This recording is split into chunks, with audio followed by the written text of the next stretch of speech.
আসসালামু আলাইকুম রহমতুল্লাহি ওবরকাতু। সম্মানিত বন্ধুগণ, আজকে আমরা যে বিষয়টি নিয়ে আলোচনা করব, সমাজে প্রচলিত কুসংস্কারের মধ্যে আরও একটি কুসংস্কার হলো যে গুফ বীজাণু পানি পান করা হারাম। অর্থাৎ কেউ যদি বলেন যে যদি কেউ পানি পান করার সময় পানিতে গুফ লেগে যায় তাহলে সেই পানি পান করা যাবে না, তাই সেটা আর পান করা যাবে না, কারণ তা হারাম। অথচ এটি একটি ভিত্তিহীন কথা, যার সাথে কোরআন হাদিসের কোনো সম্পর্ক নাই। ইসলামে এরকম কোনো কথা পাওয়া যায় না। তবে গুফ কাটা সম্পর্কে রাসূল পাক সাল্লাল্লাহু আলাইহি সাল্লাম আদেশ করেছেন।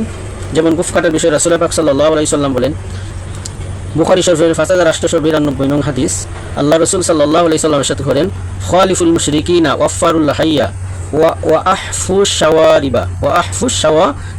তোমরা মুশরিকদের উল্টো করবে, দাড়ি লম্বা করবে, গুফ ছোট করবে। সহিহ বুখারীতে এসেছে। আর যারা মুশরিকদের অনুসরণ করবে তারা কিয়ামতে তাদের সাথে থাকবে। অর্থাৎ যে ব্যক্তি মুশরিকদের অনুসরণ করবে কিয়ামতের ময়দানে মুশরিকদের সাথে তার হাসর হবে। যেমন আল্লাহ রাসূল সাল্লাল্লাহু আলাইহি সাল্লাম আরেকটা হাদিসের মধ্যে বলেন, আবু দাউদ 4031 নং হাদিস, মান তাশাব্বাহা বিকাউমিন ফাহুয়া মিনহুম। যে ব্যক্তি বিজাতিদের সাদৃশ্য অবলম্বন করবে সে তাদের দলভুক্ত গণ্য হবে।